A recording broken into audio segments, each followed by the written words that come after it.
I mostly read public domain books here on Glenn Reads Books to You, and they were written a long time ago, so they're usually racist, or sexist, or bigoted, but in there somewhere is a story, and that's why those stories are famous. Other times, I read works from independent authors, and they're delightfully not racist, but they might have adult language or adult situations, like, making sex. So that's your warning, but I'm sure you're grown up enough to handle it. Don't write to me complaining.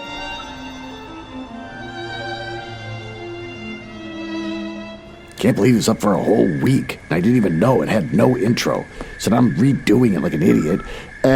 Man, that sucks. I hate my life. Oh, cool. You're back. You snuck up on me. Yeah, that's fine. I was just reflecting on the fact that this episode right here I had up for a whole week without an intro because I lost it and then just published it anyways like an idiot.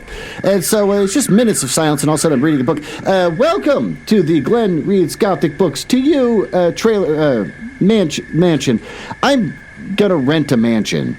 I've come to this mansion park to rent one here at night. They said that they're still open, but they're not, so I'm sitting here in the parking lot just kind of hoping that they open, that their hours aren't wrong on Google Maps. So I'm hopefully going to be able to rent a mansion tonight and then just stay here for a while till I figure out where the hell I'm going to live next. It's a fun little bit where I pretend to live in a mansion and not just recording in my basement. This is where I read the hottest public domain books and short stories. This week we're going to continue to read Chapter 20 of Jane Eyre, an autobiography by Charlotte Brontë. It is a very busy parking lot for 9 o'clock at night. And also, what establishment is willing to rent you an entire rent-a-mansion at 9 o'clock at night? What kind of clientele are they servicing? Want a little bit of the out there? Sure, I hope so. I stole this from Wikipedia. Charlotte Brontë was born April 21st, 1816, and died March 31st, 1855, at the age of 38 from drinking corpse water. Was an English novelist and poet, and was the elder sister of Emily Ann and Branwell Brontë. You want to hear some fun facts that I stole from mybookcave.com? It's not about Jane Eyre, it's just about authors in general. I kind of ran out of Jane Eyre fun facts. Not a lot of fun facts about her or her family. Inspired by visions, Philip K. Dick was recuperating from a wisdom tooth surgery and expecting a delivery of pain meds. When the courier showed up, Dick noticed that she was wearing a necklace. Suddenly, the pendant blasted Dick with a pink laser, filling his mind with an alien presence. This foreign entity shared ancient wisdom with the sci-fi writer, often in ancient languages. And the incident motivated him to write his Valis trilogy, an 8,000-page journal. In reality, Dick probably suffered from an epileptic seizure. He was always having hallucinations and stuff, as far as I've learned about Philip K. Dick, but I guess it's none of my business. Stabbed his second wife was an artistic experiment. Norman Mailer, human Dick Norman Mailer, who once bit Rip Torn's ear. That's weird. Really? Was known for getting in fights and helping murder author Jack Abbott get out of prison, famously claiming that culture is worth a little risk. Wow, what an asshole. When Abbott killed again, well, there you go, is also known for nearly stabbing his second wife to death after she criticized him for fighting guests. She seems... Oh, God. I hate... Can I just get into my rental mansion?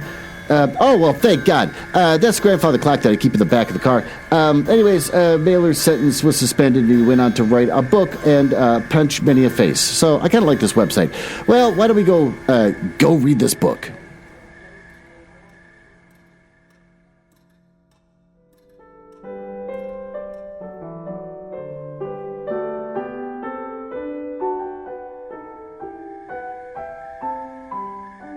Yeah, well, this place doesn't seem so bad. It's a little stuffy. Why don't we pull up these blinds? And then just open up the sliding window. There we go. Get some fresh air in here. No, it's a mansion, not a trailer park. Why don't we get into Chapter 20? I had forgotten to draw my curtain, which I usually did, and also to let down my window blind. The consequence was that when the moon, which was full and bright, for the night was fine, came in her course to that space in the sky opposite my casement, and looked at me through the unveiled panes. Oh, her glorious gaze roused me. awakening in the dead of night. I opened my eyes on her disc. Silver white and crystal clear. Oh, it was beautiful. Too solemn. I half rose and stretched my arm to draw the curtain.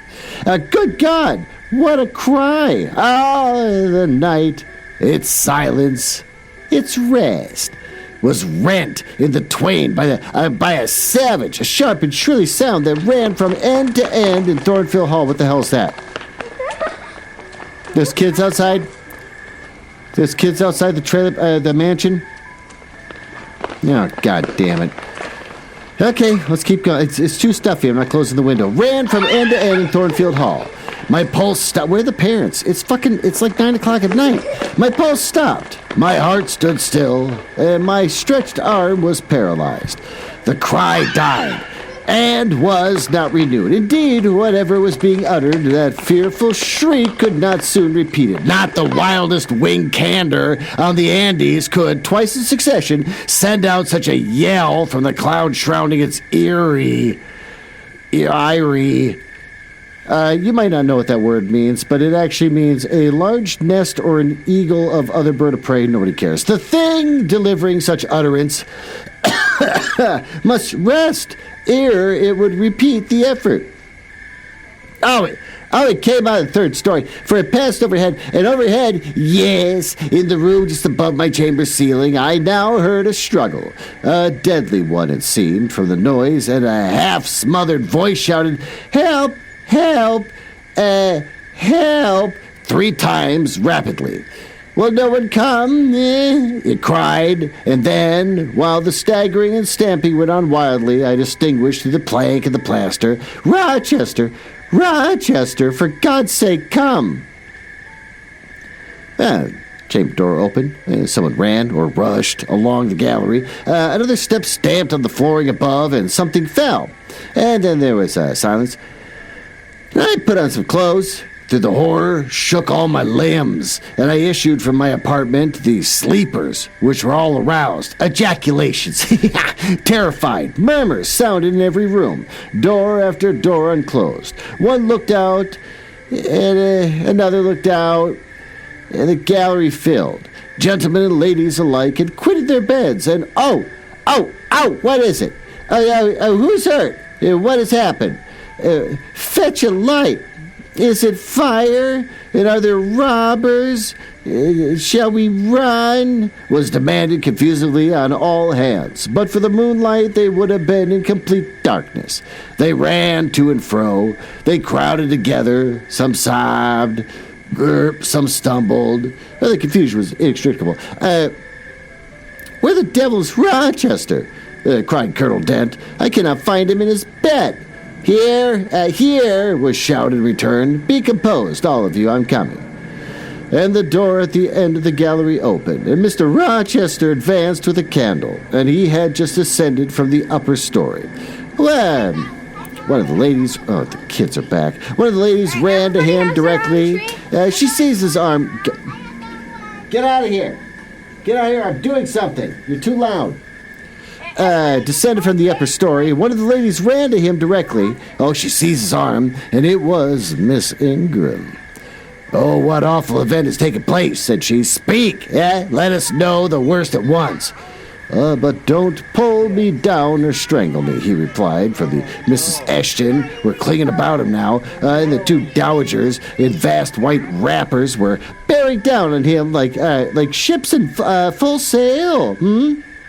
All right, he cried. "It's a mere rehearsal of Much Ado About Nothing." It's a reference. "Ladies, keep off, or I shall wax dangerous." What's that? I don't know if he's threatening them physically. I don't know what he's trying to say there. Maybe he's trying to be cute. And dangerous he looked. Maybe he's dangerous. His black eyes darted sparks. Calming himself by an effort, he added, "A servant has had the nightmare, that is all. She's an excitable, nervous person. She construed her dream into an apparition." Something of that sort. No, and is taken in a fit with fright. "Now, then, I must see you all back to your rooms, for till the house is settled, she cannot be looked after. Gentlemen, Have the goodness to set the ladies the example. Yeah, can you do that? Can you do that for me? Miss Ingram, I am sure that you will not fail in evincing superiority to idle terrors. Amy and Louisa, return to your nests like a pair of doves. Yeah, as you are. Miss Adams, to the dowagers, you will take cold to a dead certainty if you stay in this chill gallery any longer. And so, by dint and alternate coaxing commanding, he contrived to get them all more enclosed in their separate dormitories. Oh, but I did not wait to be ordered back to their mine, but retreated unnoticed as I had left it. Not, however, to go out to bed. On the contrary, I began and dressed myself carefully. Oh, the sounds I had heard after the scream, and the words that had been uttered had probably been heard, only by me, for they had been proceeded from the room above mine. But they assured me that there was not a servant's dream which had thus struck horror through the house, and that explanation of Mr. Rochester had given was merely an invention framed to pacify his guests. I dressed, then, to be ready for emergencies. When dressed, I sat a long time by the window looking over the silent grounds and silvered fields and waiting for I knew not what. It seemed to me that some event must follow the strange cry, struggle, and call. No, stillness returned, each murmur and movement ceased gradually, in about an hour Thornfield Hall was again as hushed as a desert. A desert, I'm trying to be cute. And it seemed that sleep and night had resumed their empire. Meantime, the moon declined. She's about to set. Not liking to sit in the cold and darkness, I thought I would lie down in my bed, dressed as I was. I left the window and moved with a little noise across the carpet. As I stooped to take off my shoes, a cautious little hand tapped low at the door. Am I wanted? I asked. Are you up? Asked the voice. I expected to hear, Viz, my master's. Yes, sir. And dressed? Yes. Come out then, quietly. Well, I obeyed. And Mr. Rochester stood in the gallery holding a light. I want you, he said. Come this way. Take your time and make no noise. My slippers were thin, and I could walk the matted floor as softly as a cat. Oh, he glided up the gallery and up the stairs and stopped in the dark, low corridor in the fateful third story, and I had followed and stood at his side. Have you have you a sponge in your room? He asked in a whisper. Yes, sir. Have you any, salts? Volatile salts? Yes. Go back and fetch both. I returned, sought the sponge on the washstand, the salt in my drawer, and once again retraced my steps. And he waited, and he held a key in his hand, approaching one of the small black doors. Oh, he put it in the lock. He paused and addressed me again. Hey, you don't turn sick at the sight of blood? Well, I think I shall not. I have never been tried yet. I felt a thrill while I answered him. Oh, but no coldness and no faintness. Well, give me your hand, he said. It will not do to risk a fainting fit, and I put my fingers into his. Warm and steady, was his remark. What about her hands? He turned the key and opened the door. I saw a room I remembered to have seen before the day Mrs. Fairfax showed up me over the house. It was hung with tapestry, but the tapestry was now looped up in one of the parts, and there was a door apparent, which had been there concealed, and the door was open, and a light shone out of the room within. And I heard then a snarling, snatching sound, almost like a dog, quarreling. Mr. Rochester, putting down his candle, said to me, "Wait a minute." And he went forward to the inner apartment. Oh, a shout of laughter greeting his entrance. God, the kids are back. Noisy at first, and terminating in Grace Poole's own goblin. Ha ha! She then was there. Oh, he made some sort of arrangement without speaking, though I heard low voice address him, and he came out and closed the door behind him. "Here, Jane," he said, and I walked around the other side of a large bed, which was drawn, curtains concealed a considerable portion of the chamber. Oh, an easy chair was near the bed head. A man sat in it, dressed with the exception of his coat. He was still. His head leaned back, his eyes were closed. Mr. Rochester held the candle over him, and I recognized his pale and seemingly lifeless face. The stranger, Mason. I saw, too, that his linen on one side and one arm was almost soaked in blood. Hold the candle, said Mr. Rochester, and I took it, and he fetched a basin of water from the washstand. Hold that, he said. I obeyed. He took the sponge, dipped it in, and moistened the corpse-like face. He asked for my smelling bottle and applied it to his nostrils. Mr. Mason shortly unclosed his eyes. Oh, and he groaned, and Mr. Rochester opened his shirt of the wounded man whose arm and shoulder had been bandaged, and he sponged away the blood, trickling fast down. Is there immediate danger? Murmured Mr. Mason. Pooh! No, a mere scratch. Don't be so overcome. Man, bear up. I'll fetch a surgeon for you now, myself. Oh, you'll be able to be removed by morning. I hope, Jane, he continued. Sir, I shall have to leave you in this room with this gentleman for an hour, or perhaps 2 hours, You will sponge the blood as I do when it returns. And if it feels faint, you'll put the glass of water on that stand to his lips. Your salts to his nose. You will not speak to him on any pretext. And Richard, you'll be at the peril of your life if you speak to her. Open your lips. Shut yourself, and I will not answer for the consequences. Again, the poor man groaned. He looked over as he dared not move. Fear, either of death or of something else, appeared almost to paralyze him. Mr. Rochester put the now bloody sponge into my hand, and I proceeded to use it as he had done. He watched me for a second, then saying, "Remember, no conversation," and then he left the room. And I experienced a strange feeling as the key grated in the lock, and the sound of his retreating steps ceased to be heard. Here, then, I was in the third story, fastened onto one of its mystic cells. Night around me, a pale and bloody spectacle under my eyes and hands, a murderess hardly separated from me by a single door. Yes, that was appalling. The rest I could bear, but I shuddered at the thought of Grace Poole busting out upon me. Oh, and I must keep my post, however. I must watch this ghastly countenance, these blue, still lips, forbidden to unclose, these eyes, now shut, now opening, and now wandering through the room, and now fixing on me, and ever glazed with the dullness of horror. I must dip my hand again and again in the basin of blood and water and wipe away the trickling gore. I must see the light of the unsnuffled candle wane of my employment. What's that? Huh? Yeah, no, you're not supposed to just wipe away blood. You're supposed to try and, seal it up. But no, that's modern times. They didn't know that back then. The woman who wrote this was a kept person inside a house that drank corpse water. She didn't know about medical stuff. She's doing the best she can. Antique tapestry around me and the grow black under the hangings of the vast old bed and quiver strangely over the doors of the great cabinet opposite, whose front, divided into 12 panels, bore in grim design, this is really detailed for no reason, the heads of the 12 apostles. Oh, that's weird. Each enclosed in a separate panel as in a frame, while above them at the top rose an ebon crucifix and a dying Christ. According as the shifting obscurity and the flickering gleam hovered here or glanced there, it was now the bearded physician, Luke. Oh, that bent his brow, and now St. John's long hair had waved, and anon the devilish face of Judas.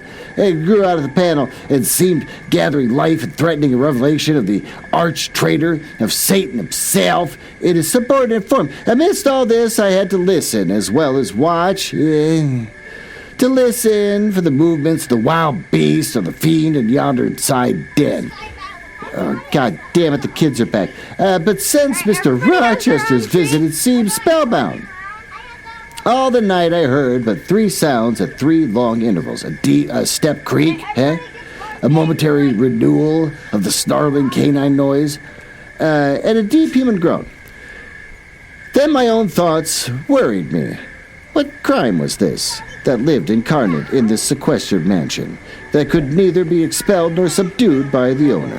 What mystery that broke out now in the fire and now in blood at the deadliest hours of night? And what creature was it that masked in an ordinary woman's face and shape?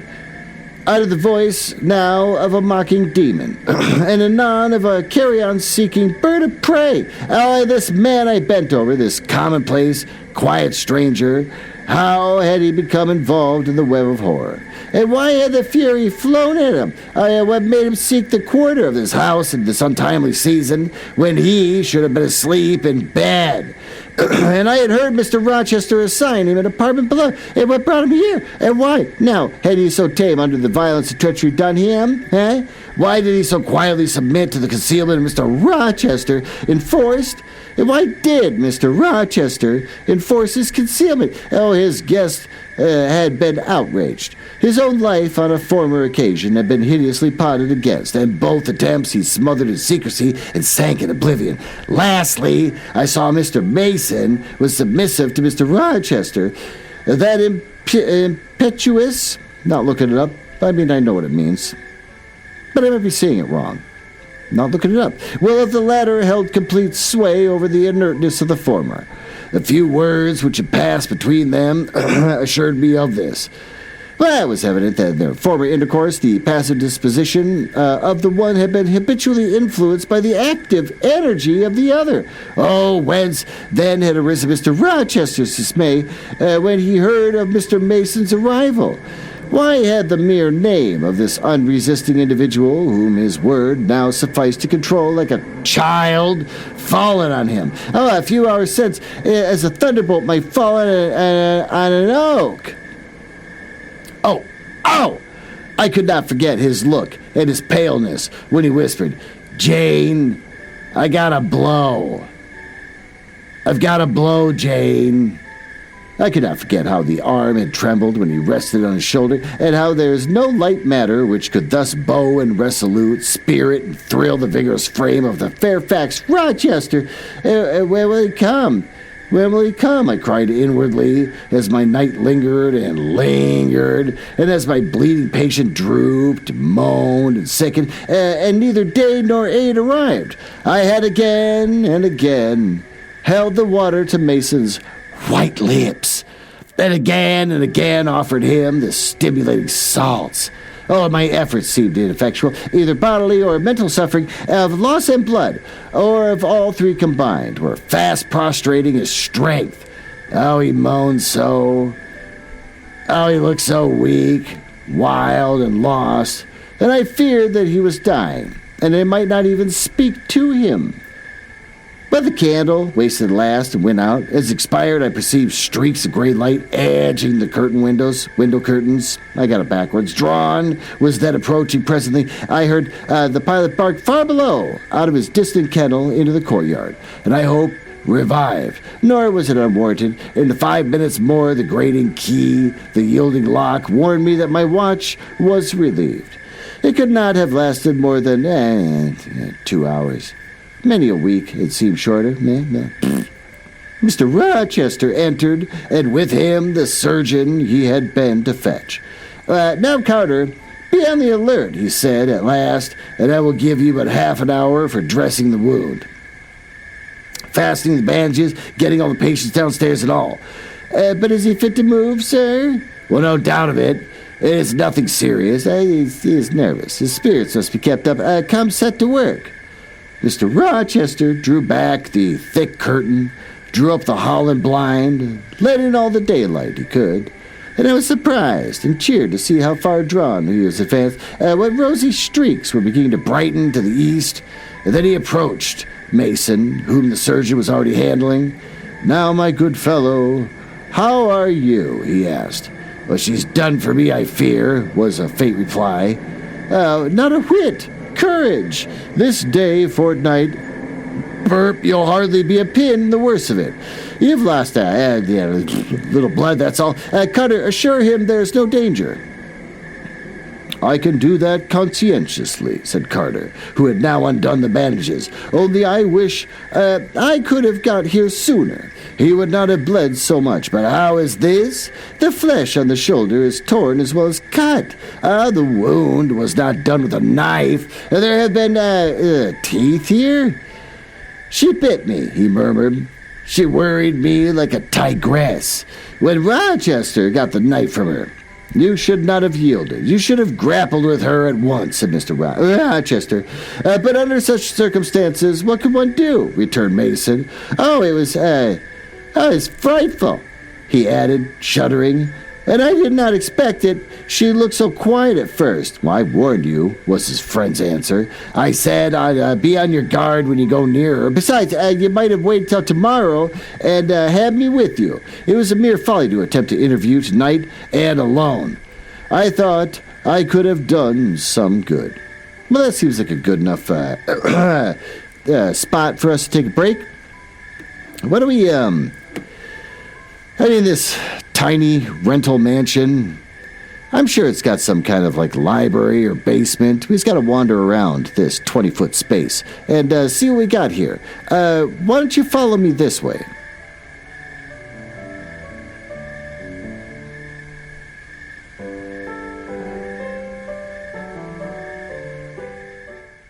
Well, here you go. This seems like as good a space as any for me to tell you about the latest upcoming books from Penguin Random House. Here in this tiny bathroom, here in my rental mansion, with this guitar that I brought with me. It survived the fire. Let's learn about the latest upcoming books. Humor Us greeting cards, birthday, I'm so stoked you were born, pack of 6, by Compendium. This is going to be nice. Book description. This earnest kitty is... Oh, God, the kids are back. This earnest kitty is ready to share birthday wishes, and a few memes, too, with someone who deserves a smile. With playful, quirky jokes and original, eclectic artwork by talented artists, comedians, and writers, Humorous greeting cards offer something funny for everyone. Printed in the USA with soy inks on FSC registered, certified 100% post-consumer recycled paper, sized 4.25 inches wide by 5.38 inches height. Each card is sold in packs of 6, includes white paper envelopes. Well, that's coming out in June 2nd, 2026, so if you really want a collection of birthday cards, you can go get it at Amazon, Barnes & Noble, Books A Million, Bookshop.org, Hudson Booksellers, Powell's, Target, and Walmart, all for your pleasure. This bathroom's real small, and I'm starting to sweat, so why don't we go back out to the main area of my rental mansion.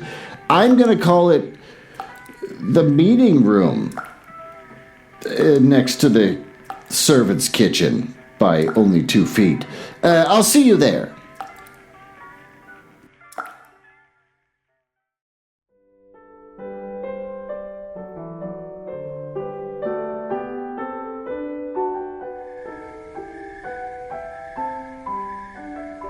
Well, here you go. Why don't you get yourself settled? Oh no.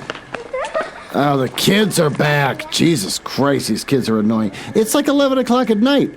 Why are the parents just letting these kids run around? Like idiots. Just running around. Someone's going to snatch one up. I grew up in the 70s and the 80s where you were supposed to worry about stranger danger. And I actually had experiences where people would, talk to you and be creepy at you. And these kids are hanging out here outside this small rental mansion, just running around amongst all the other small rental mansions, which are not trailer parks. Where are the parents? Oh, they're gone. Thank God. Would I like to go to bed and not record the rest of this? Yes, I would. But you know who we all have to blame for this? Mr. Moonbounce. I hope you're sleeping. I hope my grating, harsh voice is helping you relax, Mr. Moonbounce. Why don't we get back into the story? You thought... Yes, it makes me impatient to hear you. But, however, you have suffered. You are likely to suffer enough for not taking my advice. So I'll say no more. Carter, hurry. The sun will soon rise, and I must have him off. Directly, sir. The shoulder is just bandaged. I must look to this other wound in the arm. She has had her teeth here, too, I think. Oh, she sucked the blood. Yeah, she said she drained my heart, said Mason. When I saw Mr. Rochester shudder. A singularity-marked expression of disgust and horror and hatred warped his countenance, almost a distortion, but he only said, "Come, be silent, Richard, and never mind her gibberish. Oh, don't repeat it." "Oh, I wish I could forget it," was the answer. "Then you will when you are out of the country, when you are back to Spanish Town, and you may think of her as dead and buried. Or rather, you need not think about her at all. Impossible to forget about this night." "Nah, it's not impossible. Yes, managing man. You thought you were as dead as a herring 2 hours since, and you are still alive, and talking now. There. Carter has done with you, or nearly so. I'll make you a decent in a trice, Jane." Sorry, the cat's getting on my lap, and it's literally getting his dumb little head in front of my my e-book. He turned to me. What the hell's that? There's just a guy. There's a guy outside. Everybody has their own treat. I think he's scaring the children. Yeah, he's scaring the kids. Okay, there's an angry guy outside, just scaring the children.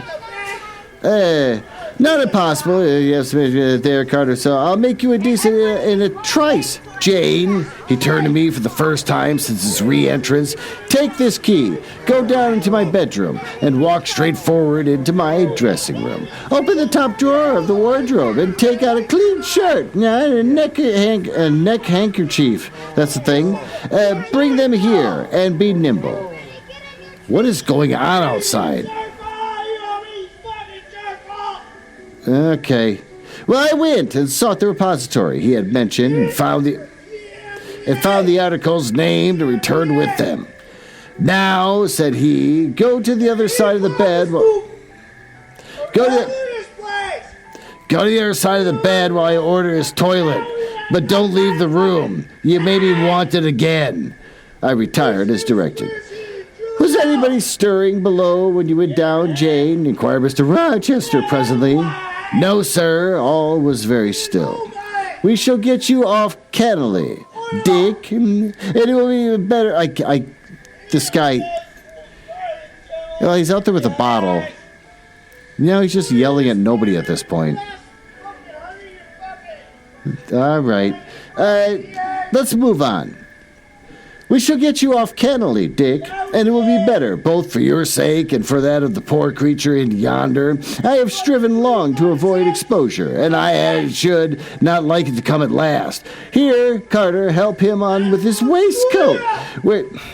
Where you would leave your fur cloak. Oh, you can't travel a mile without that." "I know, in this damn cold climate. In your room? Jane, run down to Mr. Mason's room. The next one, mine. Fetch a cloak. You will see there." Again I ran, and returned again, bearing an immense mantle lined and edged with fur. "Now I have another errand for you." This is like the scene in the movie Big, when Tom Hanks finally gets his own hotel/apartment, which is not what I'm doing right now. And he tries to relax in his room because he's scared that he's an adult now. And there's just a man screaming and gunshots going on outside. That's happening to me right now, here in this temporary mansion that I'm living in. You son of a... Now a cat just knocked over my garbage can. "Now, I've another errand for you," said my untiring master. "You must away to my room again. What a mercy you are shod with velvet. Jane, a clopping, hopping messenger would never do this at this juncture. You must open the middle drawer of my toilet table and take out a little file and... Oh, shit! Oh, that's just kids. Oh, that was gunshot. Oh, Jesus! I thought it was gunshot. It's just kids having a good time. And the guy finally broke his bottle. That's weird. I flew thither back, bringing desired vessels. That's well. Now, doctor, I shall take the liberty of administering a dose myself. And on my own responsibility, I got this cordial at Rome. Of an Italian charlatan. And a fellow you would have kicked. Carter.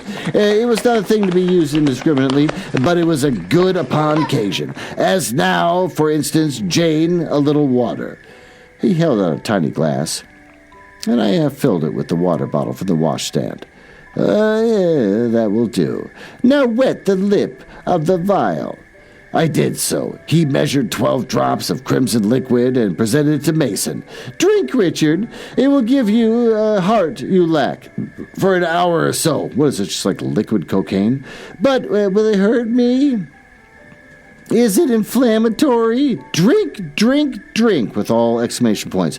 Mr. Mason obeyed, because it was evidently useless to resist. He was dressed now, and he still looked pale, but he was no longer gory and sullied. Mr. Rochester let him sit 3 minutes after he had swallowed the liquid, and then he took his arm. Now I am sure you can get on your feet, he said. Try. Well, the patient rose. Carter, take him under the other shoulder. Be of good cheer, Richard. Step out. That is it. I do feel, better, remarked Mr. Mason. I'm sure you do. Now, Jane, trip on us before us away to the back stairs. Unbolt the side passage door and tell the driver of the post-chaise that you will see in the yard or just outside, for I have told him not to drive his rattling wheels over the pavement, to be ready. We are coming, and Jane, if anyone is about, come to the foot of the stairs and hem. What's that? I don't know what that means either. That's a really weird thing to say. It was by this time 5:30, and the sun was on the point of rising. But I found the kitchen still dark and silent. The side passage door was fastened. I opened it with as little noise as possible. All the yard was quiet, but the gate stood wide open, and there was a post-chaise, with the horses ready, hastened, and the driver seated on the box, stationed outside. I approached him and said the gentlemen were coming, and he nodded. And then I looked carefully around and listened. The stillness of early morning slumbered everywhere. The curtains were yet drawn over the servants' chamber windows. The birds were just twittering in the blossom-blanched orchard trees. Those boughs drooped like white garlands over the wall encasing one... God damn it. One side of the yard, the carriage horses stamped from time to time in their closed stables, and all else was still. The gentleman now appeared. Mason, supported by Mr. Rochester, and the surgeon, seemed to walk with tolerable ease. They assisted him into the chaise, and Carter followed. Take care of him, said Mr. Rochester, to the latter, and keep him at your house till he is quite well. I shall ride over in a day or two to see how he gets on. Richard, how is it with you? Oh, the fresh air revives me. Fairfax. Leave the window open on his side, Carter, and there's no wind. Goodbye, Dick. Fairfax. Well, what is it? Let her be taken care of. Let her be treated as tenderly as may be. Let her... He stopped and burst into tears. I do my best, and have done it, and will do it, was the answer. He shut up the chaise door, and the vehicle drove away. Yet would God there was an end of all of this, added Mr. Rochester, as he closed and barred the heavy yard gates. This done, he moved with slow step and abstracted air toward a door with the wall bordering the orchard. I, supposing he had done with me, prepared to return to the house again. However, I heard him call, Jane, and he had opened the portal and stood at it, waiting for me. Come where there is some freshness, for a few moments, he said. That house is a mere dungeon. Don't you feel it so? Yeah, it seems to be such a splendid mansion, sir. Oh, the glamour and experience is over your eyes, he answered. And as you see it through a charmed medium, you might discern that the gilding is slime, and the silk draperies are cobwebs, and the marble is assorted slate, and the polished woods a mere refuse chips and scaly bark. Now here, he pointed to the leafy enclosure that we had entered. All is real, sweet, and pure. He strayed down a walk, edged with box, with apple trees, pear trees, cherry trees on one side, and a border on the other full of all sorts of old-fashioned flowers, stocks, sweet williams, primroses, pansies, mingled with southernwood, sweet briar, and various fragrant herbs. Oh, and they were fresh now, as a succession of April showers and gleams, followed by a lovely spring morning, could make them. The sun was just entering the dappled east, and his light illumined the wreathed and dewy orchard trees that shone down the quiet walks under them. Jane, will you have a flower? And he gathered a half-blown rose, the first on the bush, and offered it to me. Thank you, sir. Do you like the surprise, Jane? That sky with its high and light clouds, which are sure to melt away as the day waxes warm. This placid and balmy atmosphere. Yeah, I do. Very much. Well, you passed a strange night, Jane? Yes, sir. It's made you look, pale. Were you afraid when I left you alone with Mason? Well, I was afraid of someone coming out of the inner room. But I had fastened the door, and I had the key in my pocket. And I should have been a careless shepherd if I had left a lamb, my pet lamb, so near a wolf's den, unguarded. You were safe. Will Grace Poole live here still, sir? Oh, yes. Oh, don't trouble your head about her. Put the thing out of your thoughts. Can't get rid of her. It's like working at a company where someone really sucks at what they do, and you can prove with evidence that they are the worst employee, but you can't get rid of them. Yet it seems to me your life is hardly secure while she stays. Never fear. I will take care of myself. Is the danger you apprehended last night gone by now, sir? Well, I cannot vouch for that till Mason is out of England, nor even then. To live with me, Jane, is to stand on a crate of crust, which may crack and spew fire any day. But Mr. Mason seems a man, easily led. Your influence, sir, is evidently potent with him. He will never set you at defiance or willfully injure you. Oh, no. Mason will not defy me, nor knowing it will he hurt me. But unintentionally he might, in a moment, by one careless word deprive me, if not of life, yet forever of happiness. There's a lot of... What's that? Yeah. No, people talk a lot in this book. They talk a lot in this book. One small sentence is like 5 paragraphs. Tell him to be cautious, sir. Let him know what you fear, and show him how to avert the danger. Well, he laughed sardonically, hastily took my hand, and as hastily threw it from him. Oh, if I could do that, simpleton, where would the danger be? Annihilated in a moment. Ever since I have known Mason, I have only had to say to him, do that. And the kids are back. The thing has been done, but I cannot give him orders in this case. Oh, I cannot say, beware of harming me, Richard, for it is imperative that I should keep him ignorant and harm me as possible.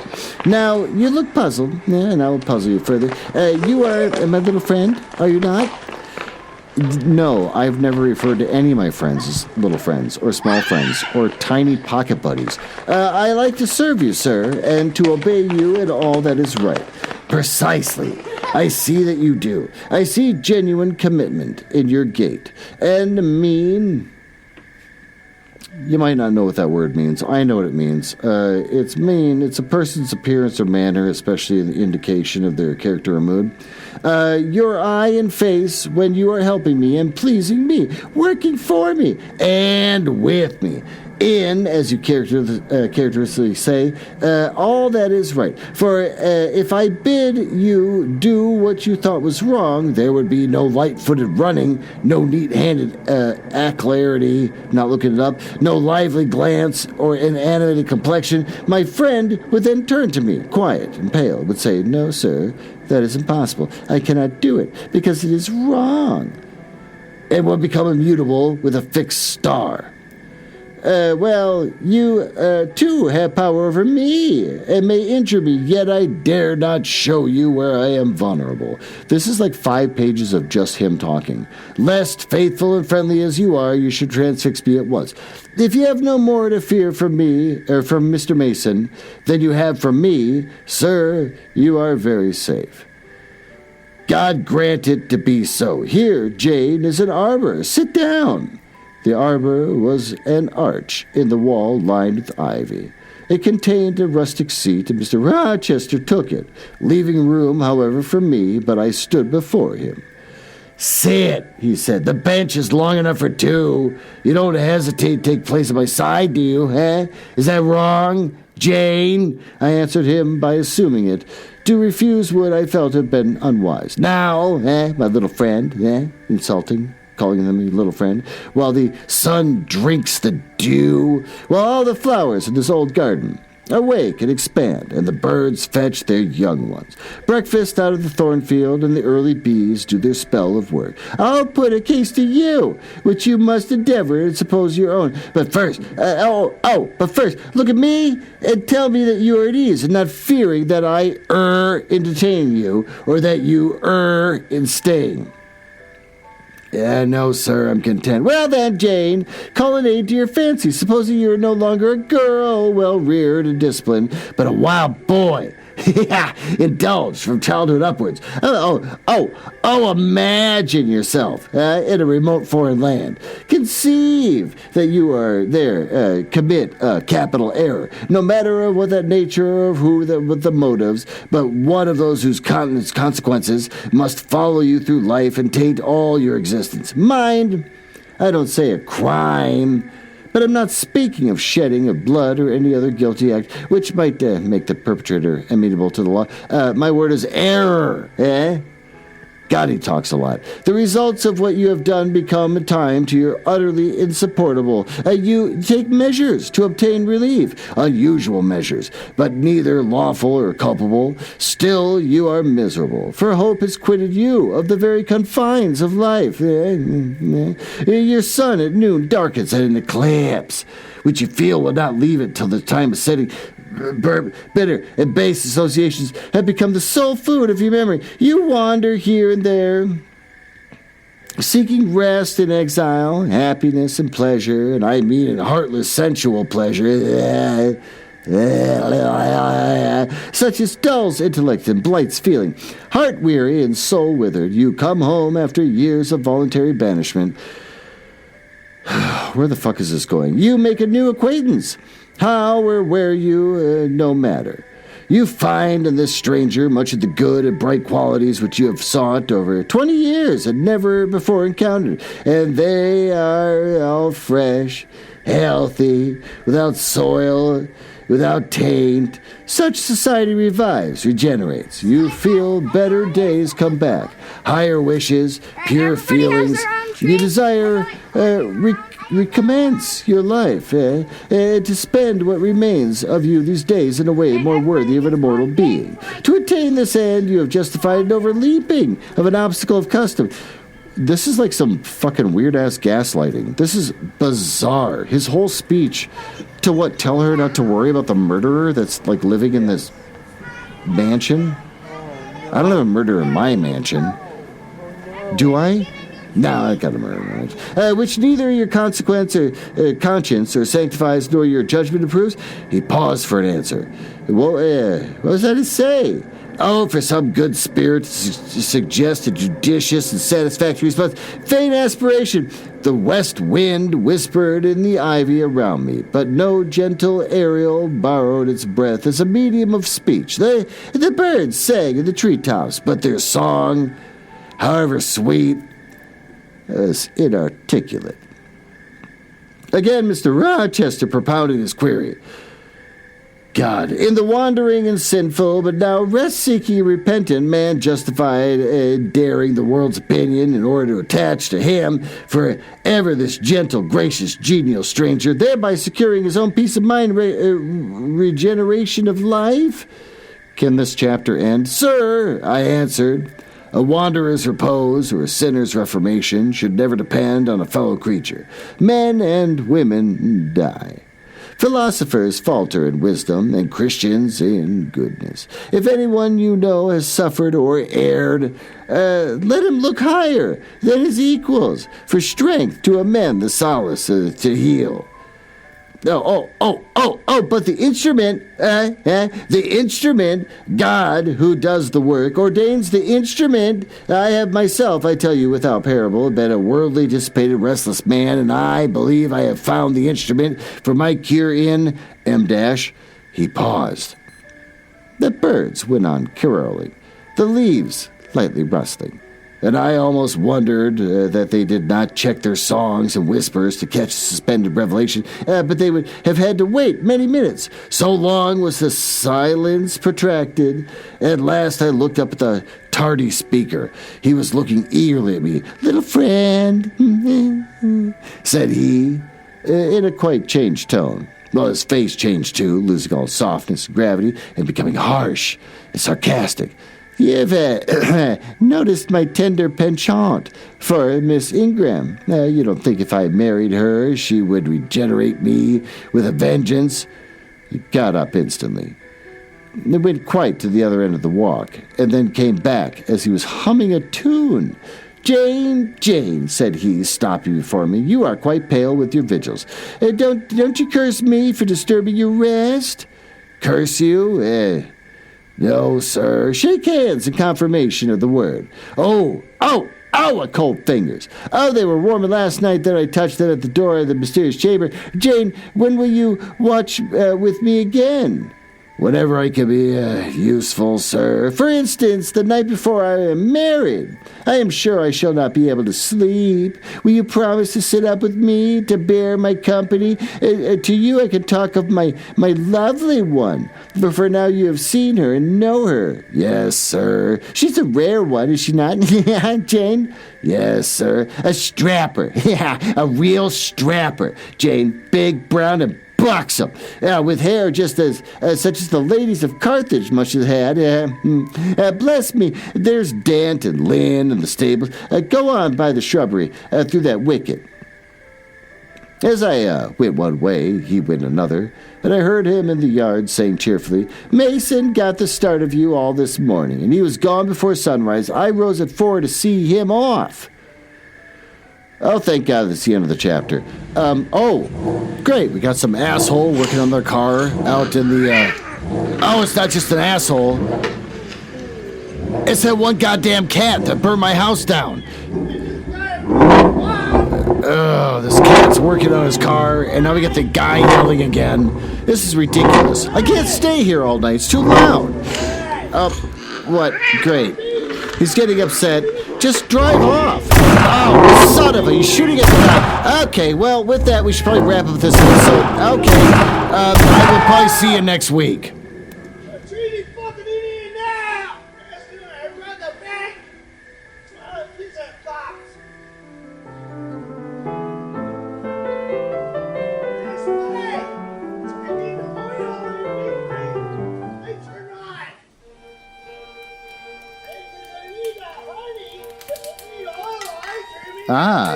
Well, it appears you found me in the part of the podcast I hate the most, where I tell you all about the places on the internet where you can find me.